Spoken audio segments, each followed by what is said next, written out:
জামাত বাংলাদেশের ইতিহাসে একটা সময় ভারতের দালাল ছিল। 1996 সালের কথা বলি। জামাতের হিসাবেই বা পিনাকি ভট্টাচার্য ইলিয়াসের হিসেবেই যদি আওয়ামী লীগ যদি ভারতের দালাল হয়, সে হলো জামাত, এ ধরনের মিথ্যা কথা বলা যাবে না। যদি বলেন তাহলে আমরা মনে করব যে আপনাদের ক্ষমা চাওয়া সঠিক না। শুধু তাই না, জামাত ইসলামের আমির ক্ষমা চেয়েছে, বলেছে 71 না, শুধু সকল ভুলের, সকল অপরাধের ক্ষমা চাই। কিন্তু এই ক্ষমা চাওয়ার পরেও আমার ফেসবুক ওয়ালে তাদের হ্যারাসমেন্ট কমে নাই। তাহলে জামাত ইসলাম কি শুধুমাত্র অতীত কাজের জন্য ক্ষমা চাচ্ছে, নাকি জামাত ইসলাম দফায় দফায় ক্ষমা চাচ্ছে? আমি আসলে দেখতে চাই জামাত ইসলামের এই ক্ষমা চাওয়া কতটা খাঁটি এবং ভেজাল মুক্ত। যদি ক্ষমাই চাই, তাহলে তারা কখনো বলতে পারবে না আর যে জামাত ইসলামে রাজাকারের সংখ্যা আওয়ামী লীগ এবং বিএনপির চেয়ে কম। তারা যেটা যুক্তি দেয় না, যে 10,000-এর মধ্যে 8,000 আওয়ামী লীগ, আপনার হলো 1,500 বিএনপি, আর মাত্র 500 হলো জামাত, এ ধরনের মিথ্যা কথা বলা যাবে না।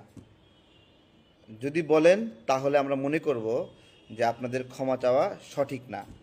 শুধু তাই না, জামাত ইসলামের আমির ক্ষমা চেয়েছে, বলেছে 71 না, শুধু সকল ভুলের, সকল অপরাধের ক্ষমা চাই।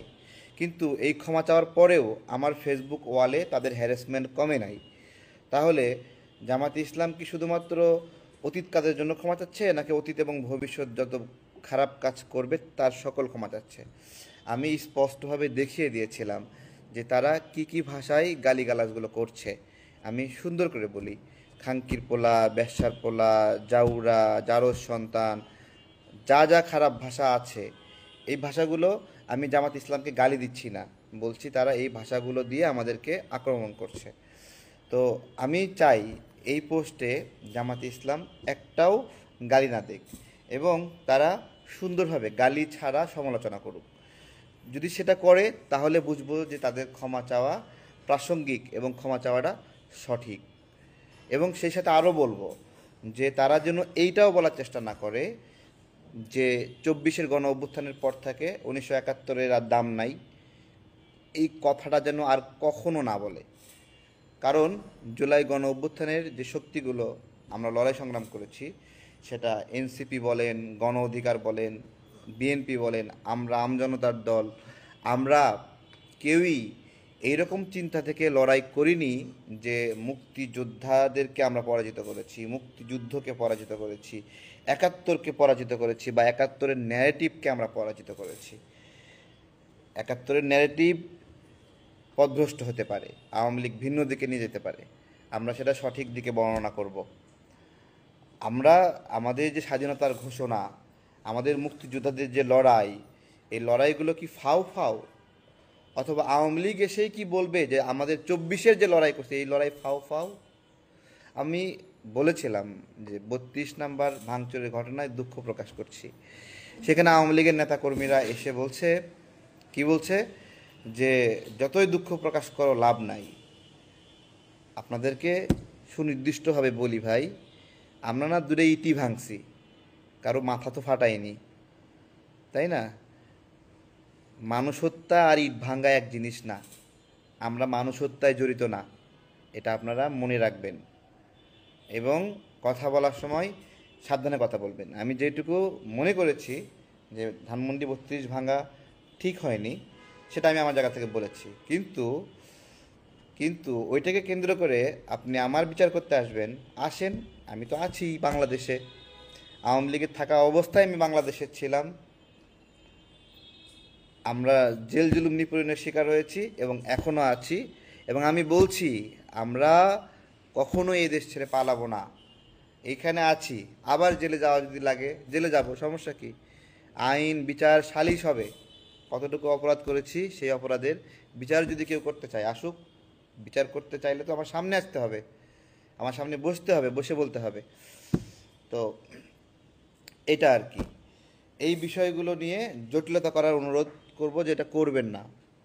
আমরা জামাতকে অনুরোধ করছি, জামাত ইসলামের ভাইদেরকে বলছি যে আমরা যে আপনাদের সমালোচনা করি, এই সমালোচনা আপনাদের প্রাপ্য। এবং এই সমালোচনা যেদিন করব না সেদিন মনে করবেন আপনাদের দাম নাই। যেদিন আপনাদের বাদ দিয়ে আওয়ামী লীগের সমালোচনা করব সেদিন মনে করবেন বাংলাদেশের রাজনীতিতে আপনারা যেই ভ্যালকা আগে ছিলেন আবার সেই ভ্যালকা হয়ে গেছেন। আপনার দাম আছে বলে আপনার সমালোচনা করি, আপনাকে সঠিক পথে রাখার চেষ্টা করি। এটাও একটা আমাদের লড়াই, এটাই লড়াই। আপনারা অহংকার করে মুক্তিযুদ্ধকে পরাজিত করার চেষ্টা করতেছেন, এটা আমরা ধরাই দিচ্ছি। এর জন্য সৌভাগ্য ফিল করেন। আপনার তারেক মনোয়ার এবং আমির হামজা নাকি ফালতু দুইজন লোক, তাদেরকে আপনারা বক্তব্য দেওয়ার জন্য রেখেছেন। বাদ দেন, সিলেবাস থেকে আউট করেন। এটা আউট না করলে পচে যাবেন।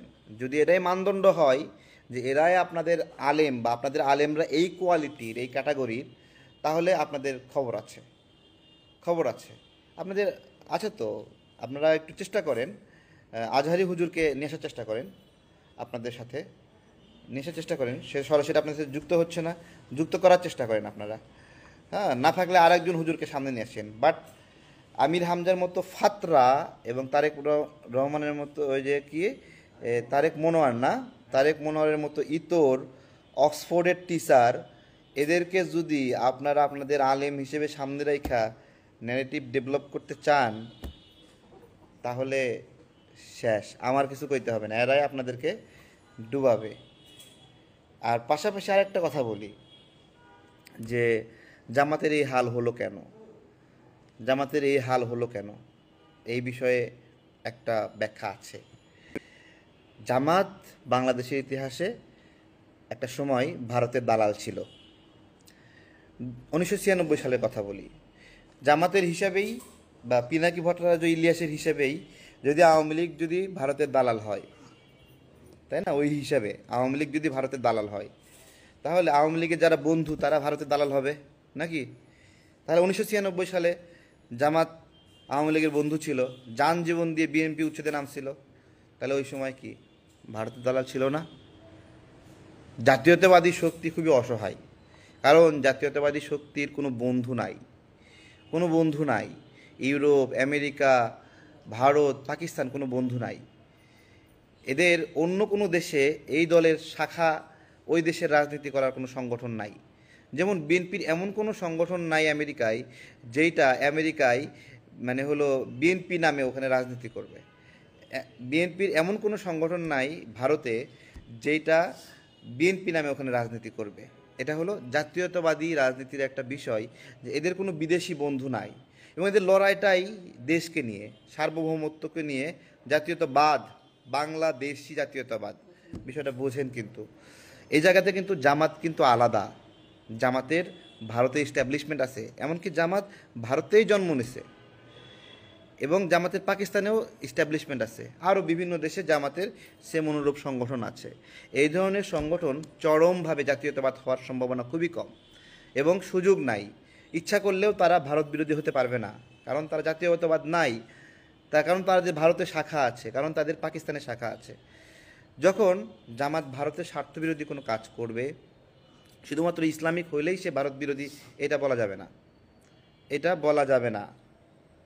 জামাত যখন কোনো কাজ ভারতের স্বার্থবিরোধী করবে, জামাত ইসলাম হিন্দ আছে না, ভারত তখন জামাত ইসলাম হিন্দকে দিয়ে জামাত ইসলামকে ফোন দেয় যে তোমাদের জামাত ইসলামের বাংলাদেশ শাখা কেন এরকম উল্টাপাল্টা বলে, তোমরা একটু বলো না। তখন ক্রিং ক্রিং ক্রিং জামাত ইসলামের আমির শফিকুর রহমান সাহেব ফোন ধরছে, জামাত ইসলাম হিন্দ ফোন দিছে, ফোন দিয়ে বলছে যে আমাদের দেশের রাজনৈতিক দলগুলো এরকমভাবে বলছে, আপনাদের এই বিষয়টা আমাদের ভাল লাগছে না, আপনারা একটু ব্যালেন্স করে চলেন। বিষয়গুলো খুবই স্পর্শকাতর। এমনি এমনি জামাতের আমির বলছে না ভারতের সঙ্গে বন্ধুত্ব চাই, এমনি এমনি জামাতের আমির বলছে না ভারতের সঙ্গে তার কোনো শত্রুতা নাই। সে সাহস করে জনাব তারেক রহমানের মতো বলতে পারছে না যে ফেলানি হত্যার প্রতিশোধ নেব আমরা।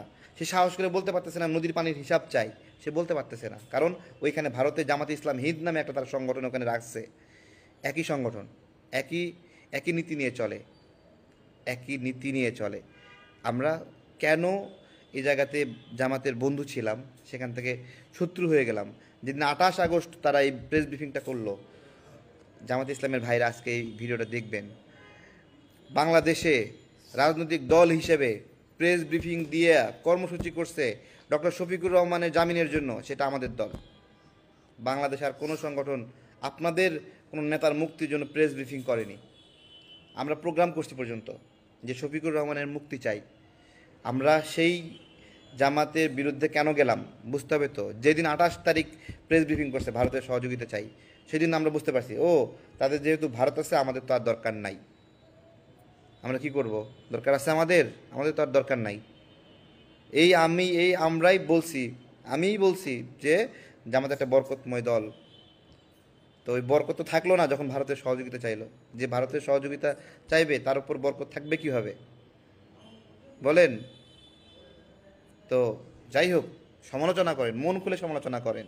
আমার কার্টুন বানান, তারপরে শিয়ালের সঙ্গে দেন, গরুর সঙ্গে দেন, খাম্বার উপরে আমারে বসায় দেন, কোনো সমস্যা নাই। আমি এগুলোতে কিছু ফিল করি না। ঠিক আমি যেটা ফিল করি, আমার যেরকম অনুধাবন, শুধু আমার প্রশ্ন কোন জায়গায় জানেন? যে মারি নিয়ে আপনারা গালি দিয়েন না, ঠিক আছে? পরিবার নিয়ে গালি দিয়েন না। এটা আমাদের মারা দেখে, তো দেখে তারা আবার বলে, তারেক তুমি কি করছো, আমাকে কেন গালি দেয়, তুমি রাজনীতি করো, আমাকে গালি দেওয়ার কারণ কি? এভাবে বলে। এবং গত কয়েকদিনের সমালোচনা জামাতে ইসলামের নেতাকর্মীদের অনেক শখ যে তারেক রে লাগাইতে পারে এরকম কেউ নাই। এবং বারবার তারা এটা বলে, এরে দেখার জন্য কেউ নাই, এরে দূরে ধোলাই দেওয়ার জন্য কেউ নাই, তারেকরে ধোলাই দিলে 5,000 টাকা দেব, অনেক বলে। আমি শুনি, ঠিক আছে, মারেন না, সমস্যা কি? আমাদের শরীরটা মার খাওয়ার জন্যই তৈরি হয়েছে, আমরা পরিচয় লুকায় থাকি না। মার খাইতে খাইতে খাইতে সারা শরীরে দাগ হয়ে আছে। আর আপনাদের হাতেও একটু মার খাইলাম। রাজনীতি করতে হলে একটু ধাক্কা ধুকে খাইতে হবে, এটা আমরা বিশ্বাস করি। ওইটা আপনারা বিশ্বাস করেন না। আওয়ামী লীগ আপনাদের জন্য আতঙ্কের কারণ, আমাদের জন্য আতঙ্কের কারণ না। আপনারা যেরকম আওয়ামী লীগের বন্ধু ছিলেন, তেমনি আওয়ামী লীগকে ভয়ও পান। কিন্তু আমরা আওয়ামী লীগের কখনো বন্ধু ছিলাম না, আওয়ামী লীগকে কখনো ভয় পাইও না। এবং আমরা আমাদের জায়গা থেকে বলি, সামনের নির্বাচনে সকল রাজনৈতিক দলের অংশগ্রহণ জরুরি। যদি গণতন্ত্রকে আপনি মানেন, যদি সার্বভৌমত্বকে মানেন, সকল রাজনৈতিক দলের অংশগ্রহণ জরুরি জরুরি জরুরি জরুরি। আমি আবার বলছি, 3 বার বললাম জরুরি। কেন জরুরি? আমি বলছিলাম আগুন লাগাই দিছে এয়ারপোর্টে, আগুন লাগাই দিছে চট্টগ্রামে। তো আপনি কি পারছেন নাকি? আগুন লাগানোর প্রতিবাদে ধরুন আপনাদের হিসাবেই আগুনটা দিছে আওয়ামী লীগ, তাহলে এখন কীভাবে করবেন? আওয়ামী লীগ তো দেখা যায় না, ধরা যায় না, ছোঁয়া যায় না। করণীয় কি আপনাদের এখন? কি করবেন? 20টি আওয়ামী লীগ নেতার বাড়িতে গিয়ে আগুন লাগাই দেবেন যে আগুন লাগছে কেন এয়ারপোর্টে, তোমাদের বাড়িতেও আগুন লাগাই দিলাম? পারবেন নাকি? এত সহজ নাকি? তাহলে উপায় কি? আপনারাই বলেন উপায় কি? আগুন জ্বালানো বন্ধ করবেন কি দিয়ে? আগুন জ্বালানো বন্ধ হবে শুধুমাত্র একটা রাজনৈতিক চুক্তি, সামাজিক চুক্তির মধ্য দিয়ে। যেই চুক্তিতে রাজনৈতিক দলগুলো চুক্তিবদ্ধ হবে, যেখানে পরাজিত ব্যক্তিও চুক্তিবদ্ধ হবে, পরাজিত ব্যক্তিও সুস্থ হওয়ার সুযোগ পাবে। পরাজিত ব্যক্তি আমার সামনে বসতে হবে, তাকে আমি ধরে জিজ্ঞাসা করব যে তুমি এই ভুলটা কেন করছো? আগুন দিছে, সে যদি আমার সামনেই না বসে, তার কলারটা ধরে আমি কেমনি জিজ্ঞাসা করবো তুমি আগুন দিছো কেন? কেন আগুন দিছো জিজ্ঞাসা করবো কীভাবে?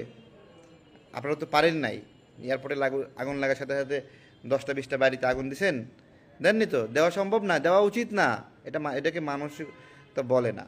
তো এই বিষয়গুলো যারা প্রকাশ্য রাজনীতিতে কখনো ফেস করেনি তারা এগুলো বুঝবে না। সময় লাগবে, আরও সময় লাগবে। যা 6 মাস আগে বলছি তা এখন অনেকে বাস্তব মনে করছে। যা আজকে বলছি ঠিক ডিসেম্বরে গিয়ে এসে তা বাস্তব হবে, প্রাসঙ্গিক হতে হবে। আমরা একটা ভারসাম্য চাই দেশে, সকল মানুষ বসবাস করে ভারসাম্য।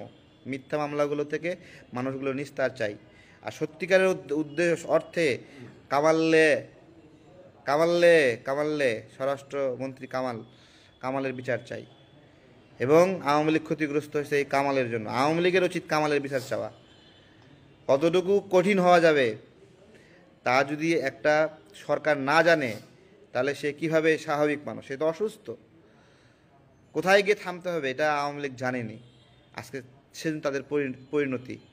আমরা অবশ্যই সেই সকল খুনির বিচার চাই যারা এই হত্যাকাণ্ডের সঙ্গে জড়িত। কিন্তু হাজার হাজার লাখ লাখ রাজনৈতিক কর্মী যারা কারো গায়ে ফুলের টোকা দেয়নি, তারা যদি ফুলের টোকা দিত তাহলে বিরাট একটা গৃহযুদ্ধ লাগতো, সেটা তো লাগেনি, তারাও মাইনে নিচ্ছে।